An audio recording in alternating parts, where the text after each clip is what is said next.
지금부터 국가 상징구역 마스터 플랜 국제공모 시행 계획안에 브리핑하겠습니다. 행복청은 세종시 중앙에 위치한 원수산, 전월산 남측 약 210만 제곱미터 부지를 국가 상징구역으로 명명하고 이곳에 대통령 세종집무실, 국회 세종의사당 그리고 시민공간을 구성하겠습니다. 참고로 여의도 면적이 약 290만 제곱미터이니 세종 국가 상징구역은 여의도보다 약간 작은 규모라 했습니다. 잘 아시는 바와 같이 세종시 행복도시는 원수산, 전월산을 중심으로 6개의 생활권이 링 모양의 환상형 구조를 이루고 있습니다. 국가 상징구역은 이 환상형 구조의 중심부에 위치합니다. 북쪽으로는 원수산과 전월산, 남쪽으로는 금강이 위치하는 전형적인 배산 인수의 지리적 특징을 띠고 있습니다. 국가 상징구역은 크게 3개의 공간으로 구성될 예정입니다. 대통령 세종집무실, 국회 세종의사당, 그리고 시민공간입니다. 우선 대통령 세종집무실은 국가 상징구역 내에서 상대적으로 북쪽에 배치할 계획입니다. 이는 국회 세종의사당과 정부 세종청사와의 공간적인 관계, 안보, 보안 등의 상황을 종합적으로 고려하였습니다. 국회 세종의사당은 국가 상징구역 내에서 남쪽에 위치할 예정입니다. 의사당 본관, 의원 회관 등 주요 건축물의 배치 및 건축 디자인 등 이 공간에 대한 계획은 현재 국회 사무처에서 마련하고 있습니다. 관련 내용은 뒤에서 다시 말씀드리겠습니다. 시민공간은 이번 국제공모를 준비하는 과정에서 행복청에서 새롭게 도입한 개념입니다. 저희는 국가 상징구역을 최고의 행정, 입법, 정치, 외교 활동이 이루어지는 공간이자 우리나라의 역사와 정신, 정체성을 담은 공간으로 조성하겠다는 목표를 갖고 있습니다. 이 시민공간이 공원, 산, 광장, 숲 등 어떤 형태를 띠러지는 앞으로 설계 과정에서 구체화될 것입니다. 전문가들의 지혜와 국민의 뜻을 모으는 과정이 필요하다고 보고 있습니다.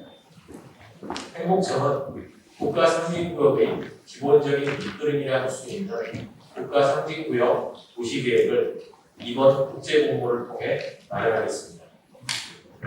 공모는 앞으로 약 4개월간 진행될 예정입니다.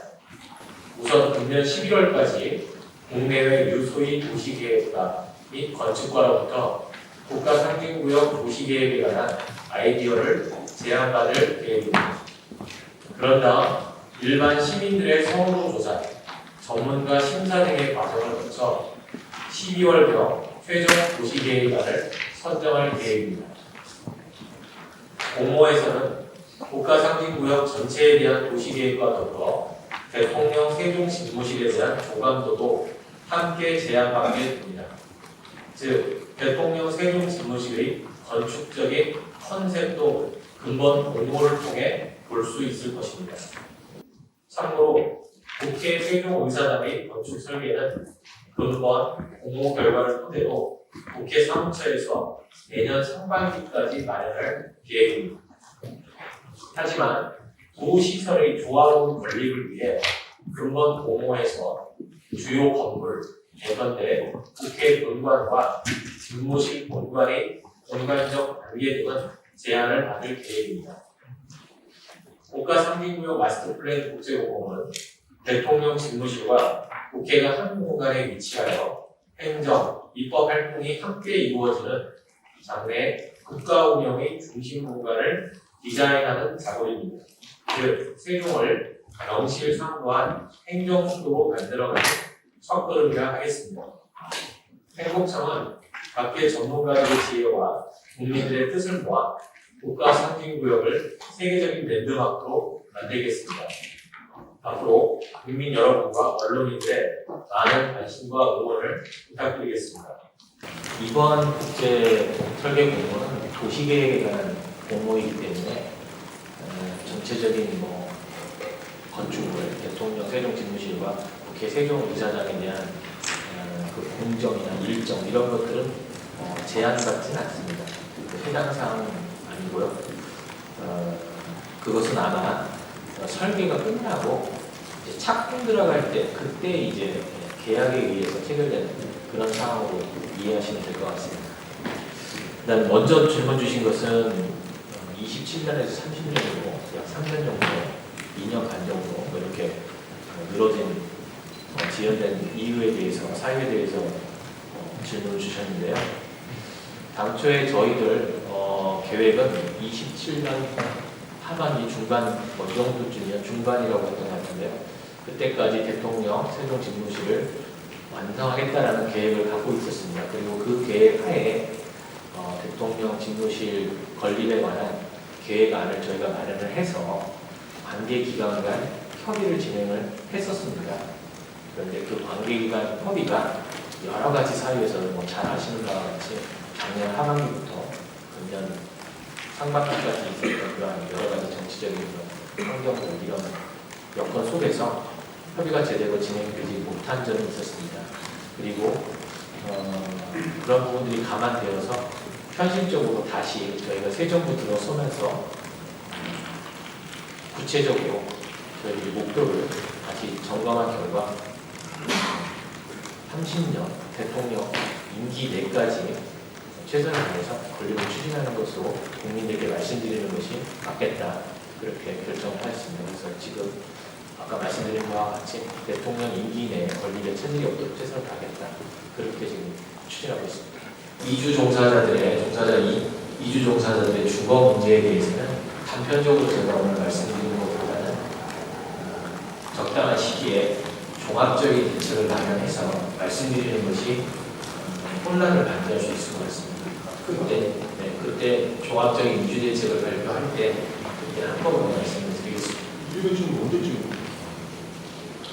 이건 한참 뒤에. 한참이라는 말은 좀 애매하고요. 좀 더 이 국회 건립이나 대통령 집무실의 건립이 조금 더 구체화되는 아직은 시각적으로 그렇게 촉박한 건 아닙니다. 이주 대책을 좀 서둘러서 마련해야 되는 이런 지금 시점은 아니거든요. 물론 이주자들을 위한 주택을 만드는 데도 시간이 필요하기 때문에 그렇게 많은 여유가 있는 건 아니지만 적당한 시기에 종합적인 이주 대책을 만들어서 말씀드리는 것이 좋을 것 같습니다. 이주 대책을 검토할 때는 특공 문제도 같이 검토가 될 걸로 그렇게 전망하고 있습니다. 대통령 공약에 대통령 집무실은 임기 내에 건립하는 것으로 제시가 됐고 또 얼마 전 국정기획위원회에서도 국정과제를 정리를 했는데 동일하게 이렇게 국정과제로 편성이 되었습니다. 저희들이 생각하는 그 프로세스는 도시계획이 가장 첫 번째 단추고요. 그 다음에는 건축물에 대한 설계, 그리고 시공이 크게는 세 가지로 이렇게 3단계로 진행된다고 저희는 보고 있습니다. 설계에는 규모에 따라서 조금씩 그 기간이 다른다면 기본 및 실시 설계 모두를 해서 한 2년 정도를 소요될 것으로 그렇게 전망을 하고 있고요. 큰 변수가 많은 것은 역시 시공이 되겠습니다. 시공이라는 것은 잘 아시는 바와 같이 현장 외부에서 진행되다 보니 여러 가지 환경적인 요인에 의해서 달라지는 그런 경우가 왕왕 있습니다. 그런데 저희들이 이 정도 규모의 건축물의 경우는 약 한 2.5년 정도 그렇게 소요되는 것으로 저희는 보고 있고 시간이 임기 내 건립을 위해서 아주 부족하지도 또 넉넉하지도 않은 그런 상황입니다. 오히려 또 이 대통령 세종 집무실이라는 것이 많은 기관 간의 그런 협의를 거쳐서 추진이 되는 프로젝트입니다.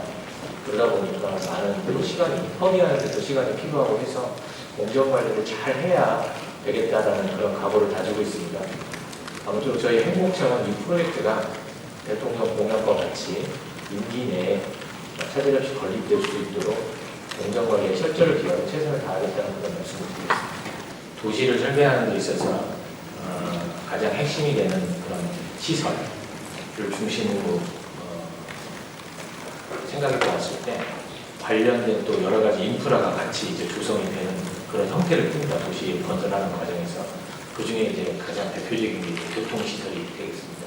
그것뿐만 아니라 뭐 경우에 따라서는 학교, 그다음에 교육시설, 또 상하수도 시설 등등 해가지고 많은 인프라가 이제 결합되어서 완성된 도시를 이제 완성해 나가는데 그동안 잘 아시는 바와 같이 저희는 국가 상징구역을 S1 생활권이라고 해서 국가 중추시설이 들어올 것이라고 저희는 그렇게 내부적으로는 계획을 가지고 있었습니다. 그것이 구체화되진 않았을 뿐이지 국가 상징구역이 S1 생활권으로 명명을 했었고 그런 국가 중추시설이 들어올 것이다 이렇게 했고 그러한 저희들의 계획은 CTX에 관한 관계 기관 협의 그리고 저희들 지금 현재 진행 중에 있는 제4차 광역교통 개선대책 검토 과정에서도 충분히 반영될 거고요. 그리고 앞으로 이제 6생활권이나 5생활권에 대한 주거단지 조성, 특히 6생활권의 6-1생활권의 북측 단지나 남측 단지를 조성할 때 앞으로는 미디어 단지나 이주 단지 이런 부분들에 대해서도 보다 구체적으로 이제 결합해서 검토해야 될 것으로 그렇게 생각하고 있습니다. 그래서 하나하나 각각의 인프라들이 제각각 노는 것이 아니라 전체 마스터 플랜 하에서 추진되고 있다는 말씀을 드리고 그런 것들이 이제 개별적으로 발표될 때마다 저희가 이 국가 상징구역과 어떤 연관성을 갖는지 또 설명을 드리겠습니다. 그 제천 지하차도 보고 시야도 좀 맞춰야 되지 않아요? 이거는 어떻게 될까요? 96호선. 제천 지하차도는 제가 이게 결과가 어디까지 걸리는 건지 잘 모르겠는데 조금 말씀드리기가 좀 조심스러운 부분이 있습니다. 내년도 예산안과 관련된 부분인데 내년도 예산안과 관련된 사항이 내일 발표되는 것으로 저는 알고 있습니다. 그리고 내일까지는 엠바고가 이렇게 걸려있는 것으로 알고 있는데 그것이 엠바고가 풀린 다음에 설명을 드리는 것이 좀 적절하지 않을까. 한국 좀 있죠. 네. 다만 이 부분을 말씀드리겠습니다.